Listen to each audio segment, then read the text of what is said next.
Jesus disse algo a Pedro, que gera um debate que atravessou os séculos. Mas será que entendemos corretamente essas palavras? Pedro recebeu uma autoridade especial? Teve um primado? O que os textos dizem? Hoje, vamos analisar versículo por versículo. E no final, você vai perceber um detalhe que ilumina toda a interpretação. Para iniciarmos, vamos retornar ao chamado de Pedro, Lucas 5:10. O mesmo acontecera a Tiago e João, filhos de Zebedeu, que eram seus companheiros. Então, Jesus disse a Simão: Não temas, doravante serás pescador de homens. Chamado a ser pescador de homens, como seu irmão André, Tiago e João. Um detalhe quase passa desapercebido.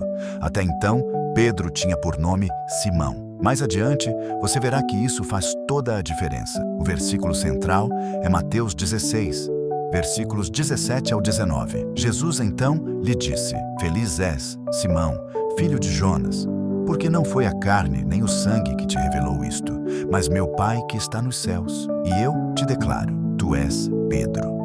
E sobre esta pedra edificarei a minha igreja. As portas do inferno não prevalecerão contra ela. Eu te darei as chaves do reino dos céus. Tudo o que ligares na terra será ligado nos céus, e tudo o que desligares na terra será desligado nos céus. Após a sua profissão de fé, Simão escuta de Jesus esta frase, ao qual gera todo um debate. Jesus dá a Pedro estas chaves, que consequentemente nos aponta a uma autoridade instituída pelo Cristo. Em outro versículo, vemos os outros apóstolos também recebendo a autoridade de ligar e desligar, porém somente Pedro recebe esta chave. Mas o embate é sobre o termo pedra. E quem é a pedra em questão? Sabemos que Cristo é a pedra angular. Pedro mesmo nos diz, Atos dos Apóstolos 4:11, esse Jesus, pedra que foi desprezada por vós, edificadores, tornou-se a pedra angular. A pedra angular estava profetizada em Salmos 117, Isaías 28 e Zacarias 10. Então precisamos separar estes termos.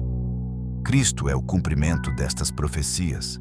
É, portanto, a pedra angular, mas isso anula a hipótese que Simão fosse a pedra.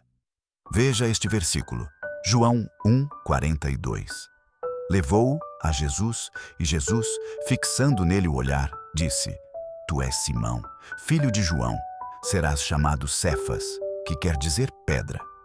Jesus mudou o nome de Simão para Pedro, no aramaico Cefas, que quer dizer literalmente pedra. Então vemos que o contexto aponta para uma missão clara dada por Cristo a Simão Pedro, missão de ser pedra. Outra passagem, Lucas 22, versículos 31 e 32. Simão, Simão, eis que Satanás vos reclamou para vos peneirar como o trigo. Mas eu roguei por ti, para que a tua confiança não desfaleça. E tu, por tua vez, confirma os teus irmãos. Jesus diz que a fé de Pedro confirma seus irmãos. Outro ponto nos mostra que os evangelistas, indiretamente, apontavam para esse possível primado de Pedro. Mateus, Marcos, Lucas e João, quando citam a lista dos apóstolos, iniciam com Pedro, sendo sempre o primeiro nome. E sabemos que o primeiro apóstolo a seguir Jesus foi André, e não Pedro. O próprio Pedro diz, Atos dos Apóstolos 15, versículo 7. Ao fim de uma grande discussão, Pedro levantou-se e lhes disse: Irmãos, vós sabeis que já há muito tempo Deus me escolheu dentre vós, para que da minha boca os pagãos ouvissem a palavra do Evangelho e crescem. Mas isso não o isentou de erros.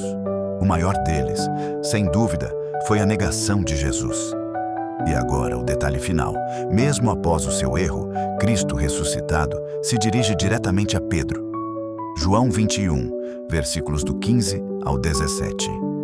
Tendo eles comido, Jesus perguntou a Simão Pedro: Simão, filho de João, amas-me mais do que estes?